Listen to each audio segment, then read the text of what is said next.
संस्कारों का जिक्र आता है हमारे।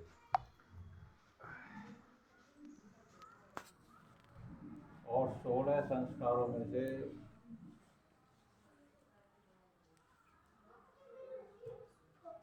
एक भी संस्कार किसी को याद नहीं। जो गुरुकुल में पढ़ने जाता है बच्चा या आर्य समाज की संगति में रह जाता है, उसको तो सारी जानकारी हो जाती है। बाकी हमारा समाज इनको बिल्कुल भूल चुका है। ये जो संस्कार हुआ है ये इसलिए हुआ है कि ये सतीश जी आर्य समाज से, वैदिक विचारधारा से और कर्मकांड से परिचित हैं और सारे क्षेत्र में ये पुरोहित का काम करते हैं। तो जब दूसरों का करते हैं तो अपने यहाँ करना तो जरूरी था। गुरुकुल में भी खड़े हैं। और कुछ लोग ऐसे हैं जो हमारे या इनके घनिष्ठ संपर्क में हैं, जैसे अपने प्रधान जी बैठे, जगपाल जी। जितने भी संस्कार आजकल प्रसिद्ध हैं वो सारे के सारे इनके परिवार में होते रहते हैं। और सारे क्षेत्र में मिलकर मुश्किल से 2-4 परिवार ही ऐसे मिलेंगे, 2-4 का भी पता नहीं बल्कि कम ही मिलेंगे, जिनको कराते रहते हैं। जबकि ऋषियों ने कहा कि ये अत्यंत अनिवार्य है। अब उनकी संस्कारों की व्याख्या करूं तो महर्षि दयानंद ने इतनी मोटी पुस्तक लिख दी उसी के विषय में। व्याख्या तो होगी बहुत लंबी चौड़ी हो सकती है।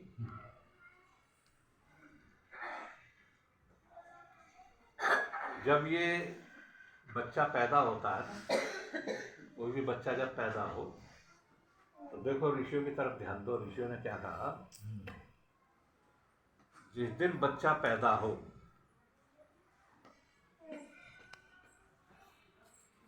तो बच्चे को जैसे स्नान कराया जाता है, उसके पश्चात बच्चे का पिता सोने की सलाई लेकर गया, समझ रहे हो ना, और जो शहद में भिगो कर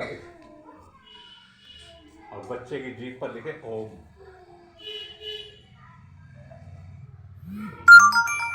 ओम जानते हो क्या है? परम पिता परमात्मा का ये मुख्य नाम है। परमात्मा का जो असली नाम है वो क्या है? ओम। और अनेकों अरबों खरबों नाम यानी अनंत नाम गुणों के आधार पर, लेकिन मुख्य नाम उसका ओम है। और बच्चे की जीभ पर लिख दो ओम, और वहीं से उसका संस्कार बढ़ गया। ओम क्या होता है? अब तो बड़े बूढ़े नहीं जानते ओम क्या है, भगवान क्या है, संध्या नहीं, हवन नहीं, कुछ नहीं, सब भूल चुके बिल्कुल। और बच्चे के कान में देखो, एक संस्कार में बच्चे के बिल्कुल नवजात बच्चा, और पिता कहता है कोशी, बालक तू कौन है? कश्यासी तो किसका बेटा है? ओ नामासी तेरा नाम क्या है? तू कहाँ से आया है? और बच्चे के चित्त पर पैदा होते ही जब ये संस्कार पड़ेगी कि कोशी तू कौन है, कहाँ से आया है, तो किसका बेटा है ना। तो जितना जैसे जैसे वो होश संभालता था, ये उस समय का पड़ा हुआ संस्कार उसके चित्त में उद्बुद्ध होता था, कौन है। अभी तो वो सोचता था मैं कौन हूँ, कहाँ से आया हूँ, मैं किसका बेटा हूँ, कहाँ मुझे जाना है, क्या मुझे करना है, क्या मुझे नहीं करना है। तो बच्चा विचार करता था कि मैं क्या हूँ, यानी ये शरीर ही सब कुछ है, या मैं इस शरीर से अलग कुछ हूँ जिसको जानना जरूरी है। तो देखो आध्यात्मिक संस्कार बचपन वहीं से पड़ गया ना जन्म से, और वो इस चिंतन करते करते करते करते इस परिणाम पर पहुंचता था। साधना में लग करके वो ये जान लेता था कि मैं क्या हूँ, शरीर क्या है, मैं किसका बेटा हूँ, कहाँ से आया हूँ, और वो ये साक्षात्कार कर लेता था कि मैं शरीर नहीं बल्कि एक जीवात्मा हूँ। और वो आत्म साक्षात्कार इसी को कहते हैं। अब तो भूल गए, अब तो नाम ही अब क्या रखते हैं। देखो नाम को देखा आपने, अब बच्चे का तो नामकरण संस्कार हुआ है, वैदिक रीति से हुआ, नाम रख दिया शिवांश। घरों में हम नाम रखते ही हैं, क्या रखते हैं। आज नहीं, पुरानी बात है, तो पहले से जब अनपढ़ रहने शुरू हो गए थे, हमारी जो दादी थी ना, दादी जी, दादी का नाम था बर्फी। यहाँ भी होंगी बतेरी इनकी दादी का नाम था बर्फी। और हमारी चाची आई, उसका नाम था इमरती। मैंने कहा घर की मिठाई की दुकान घर की होगी ये तो। इसके जो बालक हो उसका नाम रसगुल्ला रख दियो, एक का लड्डू रख दियो। मगर मिठाई की दुकान घर की होगी, बाहर जाने की जरूरत ही नहीं है। तो गेंदो, चंपा, गंगा, है ना, ऐसे ऐसे नाम रखने शुरू कर दिए। और ऋषि ने लिखा कि फूलों के नाम, पर्वतों के नाम, पशु पक्षियों के नाम, ऐसे नामों पर किसी स्त्री या पुरुष का नाम नहीं होना चाहिए, क्योंकि भविष्य में जाकर के वो एक अंधविश्वास का कारण बन जाता है। ऐसे भीष्म की माँ का नाम क्या था? गंगा। गंगा था। वो अनपढ़ थे उस जमाने में भी, क्योंकि महाभारत से 1000 साल पहले बिगाड़ शुरू हो गया था, लोगों में बदतमीजी आनी शुरू हो गई थी। उसका नाम रख दिया गंगा। इसीलिए मूर्खों ने आज क्या बना दिया कि जो गंगा बहती है यही भीष्म की माँ है, क्योंकि गंगा थी। अब बताओ, नदियों का कई बच्चे पैदा होते हैं? भाई नदी तो नदी है, एक जल की धारा है। भीष्म गंगा से पैदा हुआ था, वो एक नदी है, और गंगा उसका नाम था। गंगा तो उसका नाम था ना। तो इसी प्रकार से नाना प्रकार की भ्रांतियां समाज में फैल जाती है। नाम क्या होना चाहिए? या तो अध्यात्म परक होना चाहिए या वीरता परक होना चाहिए। जैसे शिवांश है, ये तो आध्यात्मिक नाम, अध्यात्म परक है। वैसे राजपूतों में नाम होने चाहिए रणवीर सिंह, बलवीर सिंह, प्रताप सिंह, उदय सिंह, यानी जो वीरता, जो तत्व के प्रतीक होते हैं वो नाम भी अलग अलग होते हैं। ब्राह्मण का अलग होता है, और बनियों का अलग होता है, क्षत्रियों का अलग होता है, शूद्रों का अलग होता है। जैसे लिखते ना रामदास, सूरदास, दास जिसके बाद में आता हो वो शूद्रों का होता है। अब ये वो भी खत्म हो गया। अब घरों में क्या नाम, रिंकू, टिंकू, पिंकू, ये क्या होते हैं ना? ये लंदन और अमेरिका में कुत्तों के नाम होते हैं। जो अंग्रेज अपने कुत्तों के नाम रखते हैं ना, वे नाम हमारे बच्चों के हो गए। और कितने खुश होते हैं माता पिता खिलाते हुए, क्योंकि वो टिंकी या टिंकू पैदा हो गया, उसका हो गया। बाद में तो दोनों एक से पढ़ा ना चढ़ा। अब वो फिर टिंकू क्या करता है? योद्धा नहीं बनता।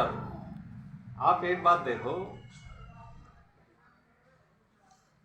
देखो महाभारत आपने पढ़ा होगा, पढ़ा नहीं होगा टीवी पर देखा होगा, और देखा नहीं है तो सुना होगा। एक बात सुनी होगी आपने सुना होगा कि सुभद्रा जो थी वो अर्जुन की पत्नी थी। अब एक दिन वो भोजन आदि के पश्चात जिस समय सोने के लिए पलंग पर पहुंचे, तो सुभद्रा ने कहा कि पतिदेव आपने बहुत लड़ाइयाँ जीती हैं, आप बड़े योद्धा हैं, संसार में आपका नाम है, और आपका जो सम्मान है आपके साथ मेरा भी सम्मान है। किसी युद्ध की चर्चा कीजिए, युद्ध कला की चर्चा कीजिए। युद्ध की तो अनेक कलाएं होती है ना, अनेक विधि होती है। तो कहते हैं अर्जुन ने चक्रव्यूह में इतना ये चर्चा शुरू कर दी। कहते ये अभिमन्यु जब सुभद्रा के पेट में था और अर्जुन ने कथा चक्रव्यूह में कैसे घुसा जाता है, उसको कैसे नष्ट किया जाता है, कैसे निकला जाता है उसके, क्योंकि अच्छे अच्छे योद्धाओं को घेर लेता था तो बड़ा विकट होता था। सूची का चक्रव्यूह कई प्रकार के व्यूह होते थे। तो कहते हैं, ये मानते हैं कि अभिमन्यु पेट में था, अर्जुन कथा सुना रहा था, अब पेट में रहते रहती वो कथा, वो चक्रव्यूह को तोड़ना, उसमें घुसना उसे याद हो गया। हम तो इस बात को नहीं मानते कि माँ के पेट में बच्चा ऐसे याद कर सकता है, लेकिन जो मानते हैं वो सुनो इस बात को। जो ये मानते हैं कि भाई माँ के पेट में अभिमन्यु ने चक्रव्यूह तोड़ना सीख लिया, तो ये सब ये बताओ, जब माँ के पेट में रह करके बच्चा इतना सुन सकता है, सीख सकता है, तो उन मूर्खों से ये पूछो कि जब एक हमारी बहन बेटी अपने पेट में 8 महीने का बच्चा लेकर के, 7 महीने का लेकर के, 9 महीने का लेकर के, और टेलीविजन पर वो गोविंदा का डांस देख रही है, हेमा मालिनी का डांस देख रही है ना?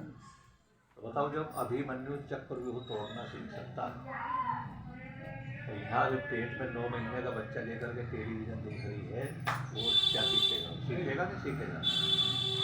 जब अभिमन्यु सीख सकता तो वो नहीं सीखेगा क्या? तो क्या करेगा? जब पेट में बच्चा पल रहा है, टेलीविजन देखा जा रहा है, नंगी फिल्में देखी जा रही हैं, अब मोबाइल में तो सारा देख लो, वो भी सारा बच्चे पड़ जाएगा, वो क्या बनेगा फिर? वो शिवाजी नहीं बन सकता, शिवाजी थोड़ी बनेगा, महाराणा प्रताप थोड़ी बनेगा, वो नचकैया बनेगा।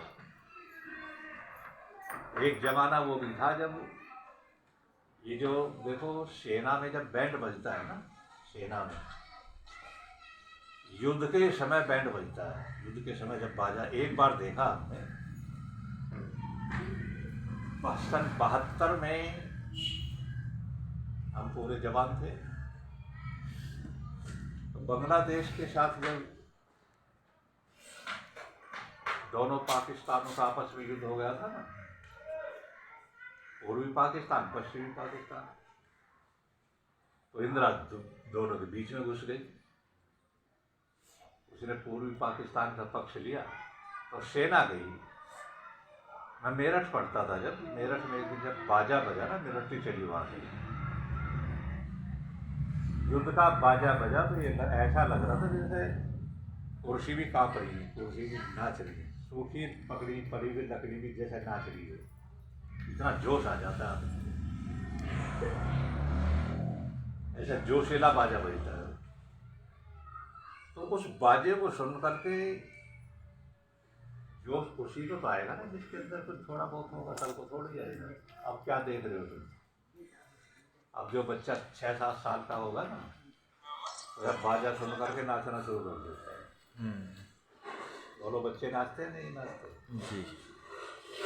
वरना क्या है, जो असली क्षत्रिय का बेटा होगा और जिसने बाजे नहीं देखे, तो बाजे को सुन करके एकदम जोश आ जाएगा, तरंगित हो जाएगा।